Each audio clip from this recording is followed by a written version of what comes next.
قبل ما نبداو ما تنساوش ديروا جيم الفيديو وتشتركوا في القناة باش ديما يوصلكم جديد الاخبار. مشاهدينا الكرام اهلا بكم.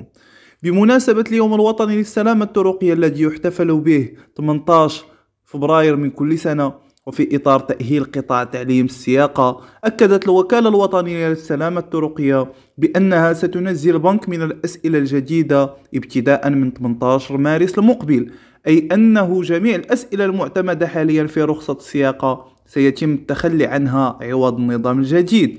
وذكرت الوكالة أنه من أجل التنزيل السليم لهذا البنك بالنظام المعلوماتي ستقوم الوكالة خلال المرحلة الانتقالية ببرمجة خاصة للاختبارات النظرية، وأنه قد حدد يوم الجمعة 23 من فبراير الجاري آخر أجل لحجز المواعيد للفترة ما بين 7 و 15 مارس المقبل، كما حدد اليوم 6 من شهر مارس آخر أجل لإجراء الاختبار النظري الأول، وتخصيص الأسبوع الممتد ما بين 7 و 13 للراسبين في الاختبار الأول، والفترة المعتمدة من 14 و 17 مارس لتنزيل النظام المعلوماتي الجديد بجميع المصالح الإقليمية للوكالة.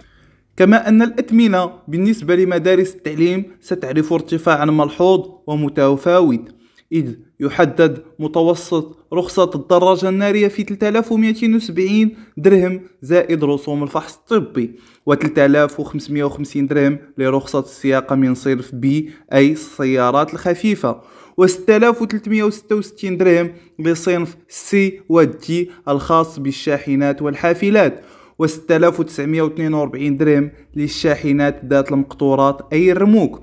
والله يحفظ بلادنا من حوادث السير وكثرتها، وكنطلبوا من جميع السائقين أخذ الحيطة والحذر، وأنهم يراقبوا جميع المركبات ديالهم. وإلى جديد آخر أستودعكم الله.